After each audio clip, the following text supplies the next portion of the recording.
बिस्मिल्लाहिर्रहमानिर्रहीम अस्सलाम वालेकुम जी। बहुत सारे दोस्तों ने हमें कमेंट्स किए हुए हैं कि बताएं एस्टीमेट क्या है, एस्टीमेट क्या है। ऑलरेडी मैं दीवार ईंटों का एस्टीमेट लगाना, मकान में कितनी ईंटें लगेंगी इसकी वीडियो जारी कर चुका हूं।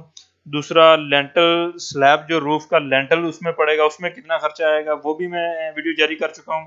और आज वीडियो जारी कर रहा हूं एस्टिमेशन अबाउट वॉल प्लस्तर, कि दीवारों पर जो प्लस्तर होगा उसमें हमारा कितना खर्चा आएगा। इसी वीडियो के नीचे मैं डिस्क्रिप्शन में वो दूसरी वीडियो का भी लिंक दे दूंगा कि उनका भी आप उधर से वीडियो देख के आप पूरे घर का मुकम्मल एस्टीमेट खुद लगा सकते हैं। ये बात करते हैं जी एस्टिमेशन के बारे में। इसमें मैंने एक प्लॉट लिया है, मेरे पास है ये 29 बाय 50 फीट का ये प्लॉट। इस प्लॉट का मैं इसकी जितनी भी दीवारें हैं मुकम्मल इस घर का प्लस्तर का एस्टीमेट आपको बताऊंगा। उम्मीद है कि इस वीडियो को देखने के बाद आप खुद से आइडिया लगा सकते हैं अपना प्लस्तर निकालने का। एक दीवार हो या पूरा मकान हो या पूरा बंगला हो, किसी के पास आपको जाने की जरूरत नहीं हो पड़ेगी। तो देखते हैं जी, इंशाल्लाह इस वीडियो को शुरू करते हैं। सबसे पहले आपके पास ये एक प्लॉट है या घर या जो भी ज़मीन है या जितनी भी दीवारें हैं, उनकी आपने डायमेंशंस, उनकी पैमाइश जो है आपने कम्प्लीटली तौर पर चेक कर लेनी है। इसके लिए हम यूज़ करते हैं अपने कैलकुलेटर को। ये डायमेंशंस मैंने पहले से दी हुई हैं 50 फीट 50 बाय 50, यानी कि आप देख सकते हैं। इनको हम जमा करते हैं 50 और 50 100 और 129, तो हमारे पास ये हो गया 129। प्लस करते हैं इसमें 16 और प्लस 8, 16 प्लस 8, और ये दीवार 14 फीट की है प्लस 14, और इसके बाद करते हैं 10 फीट ये है और 6 फीट ये 16 प्लस 16, और 8 और 9 14, और 14 15 फीट कर लें, इसे प्लस करते हैं इसमें 15 फीट, और फिर प्लस ये 13 फीट 11 14 फीट यानी कि ये है, और 10 फीट 7 इंच यानी 11 फीट ये कर लें। 14 और 10 24 और 1 25 फीट ये कर लेते हैं। यानी कि इसमें हमारे पास टोटली लेंथ जो आ रही है इस प्लॉट की वो आ रही है 223 फीट। ये ज़हन में रखना है, टोटली लेंथ जो है हमारे पास प्लॉट की लेंथ, दीवारों की लेंथ सॉरी जो है हमारे पास ये वॉल्स की लेंथ जो है वो है हमारे पास 223 फीट। वॉल्स की लेंथ जो है टोटल हमारे पास है 223 फीट। 223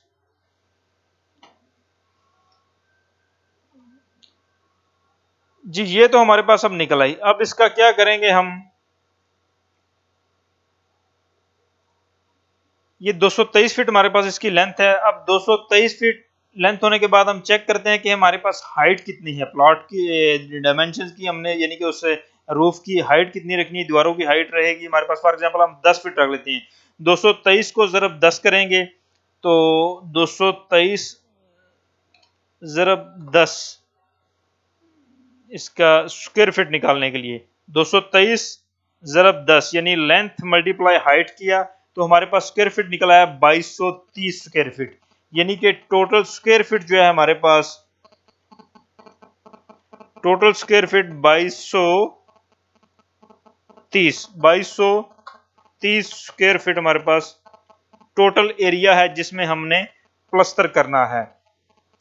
पंजाबी में स्क्वायर फीट को सैकड़ा बोलते हैं, एक सैकड़ा, यानी कि ये हमारे पास 2200 सैकड़ा है। टोटली 2200 सैकड़ा। हम अब चेक करेंगे कि हमारे पास दो चीजें अवेलेबल हैं, सीमेंट और प्लस रेत।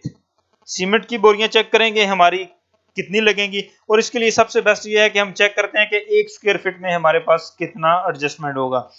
आते हैं जी एक स्क्वायर फीट की जानिब, चेक करते हैं इसकी डायमेंशन। ये एक हमारे पास मैंने ये एक रेक्टेंगल लिया है 1 बाय 1, यानी एक स्क्वायर फीट का 1 फीट चौड़ा है और 1 फीट ही लंबा है। यानी कि आप इसे एक दीवार मान ले 1 बाय 1 की, 1 फीट इसकी हाइट है और 1 फीट इसकी चौड़ाई है। 1 फीट 1 फीट स्क्वायर फीट में जो हमारे पास एक स्क्वायर फीट में जो हमारे पास आएंगी, जैसा कि ये बन रहा है हमारे पास एक स्क्वायर फीट 1 बाय 1 एक स्क्वायर फीट। इसी तरह ये एक दीवार ली है मैंने 10 बाय 10 की, 10 फीट इसकी हाइट है और 10 फीट इसकी चौड़ाई है। 10 को 10 से ज़रब दी, 10 मल्टीप्लाई 10 यानी कि 100 स्क्वायर फीट, यानी कि एक सैकड़ा 100 स्क्वायर फीट।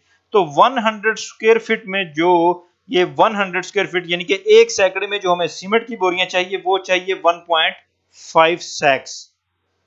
ओके, यानी कि सीमेंट की बोरियां जो आएंगी वो आएंगी 1.5, यानी कि 1.5 बोरी हमारे पास होनी चाहिए एक सैकड़ा में, यानी कि 100 स्क्वायर फीट में। इसी तरह जो रेत है वो चेक करते हैं वो कितनी होनी चाहिए, जबकि रेत जो है हमारे पास 100 स्क्वायर फीट में 5 फीट होनी चाहिए, 5 फीट। आपको पता है रेत जो है फिट के हिसाब से मिलती है, तो रेत जो है हमारे पास सॉरी ये आएगी सैंड, रेत जो हमारे पास वो आएगी 5 फीट, सीमेंट 1.56 यानी कि डेड बॉडी, और सैंड जो है वो 5 फीट। जब हमारे पास ये एक सैकड़े में हमारे पास ये वैल्यू है, तो अब हमारे पास जितनी भी बड़ी वैल्यू हो उसे निकालना कोई मुश्किल नहीं। फॉर एग्जांपल हमारे प्लॉट की जो स्क्वायर फीट निकला था इस प्लॉट का 29/50, प्लॉट का जो हमारे पास स्क्वायर फीट था वो था टोटली 2230 स्क्वायर फीट। तो 2230 स्क्वायर फीट को मल्टीप्लाई जब हम करेंगे इसका स्क्वायर फीट, यानी कि 2230 स्क्वायर फीट है हमारे पास, तो इसको हम first of all 2230 square feet को हम कन्वर्ट कर लेंगे सैकड़े में। 2230 फीट को तकसीम हम 100 करते हैं, तो ये हमारे पास आ जाएगा 22.3 सैकड़ा, यानी कि 22.3 सैकड़ा। 22 फॉर एग्जांपल हम 22 सैकड़ा इसे काउंट करते हैं, तो एक सैकड़े में हमें पता है, यानी 100 स्क्वायर फीट में हमें पता है 1.5 सैक्स लगती हैं। तो हम सिंपली क्या करेंगे, हम इसको मल्टीप्लाई करेंगे 22.3 ज़रब 1.5, तो ये हमारे पास आ जाएंगी 33.45, यानी कि 33.45 हमारे पास सैक्स हमें चाहिए 2230 स्क्वायर फीट के लिए, इस यानी कि इस प्लॉट के लिए, ठीक है। और इसी तरह अब हम पता करते हैं कि हमें सैंड कितनी चाहिए। सैंड के लिए भी बहुत आसान, सिंपल सा, हम 22.3 को ज़रब करेंगे 5 से, यानी कि 5 फीट से, बिकॉज हमें सैंड जो है एक सैकड़े में चाहिए 5 फीट। तो हम इसको मल्टीप्लाई करके इक्वल करते हैं, तो ये हमें हमारे पास आ जाएगा 111.5, यानी कि 111.5 फीट हमें रेत दरकार है। यानी कि हम इजीली देख सकते हैं कि हमारे पास जो इस वक्त ये वाला प्लॉट है 29/50 फीट का, इसमें हमें जो रेत और सीमेंट दरकार है वो टोटली तौर पर 33.45, यानी कि हम 33.5 बोरियां हमको सीमेंट चाहिए और 111 फीट हमें रेत चाहिए। तो हम अपने इस प्लॉट की मुकम्मल दीवारों को हम प्लस्तर कर सकते हैं। उम्मीद है आज की वीडियो हेल्पफुल साबित हुई होगी। वीडियो को लाइक और शेयर जरूर कीजिएगा। अस्सलाम वालेकुम।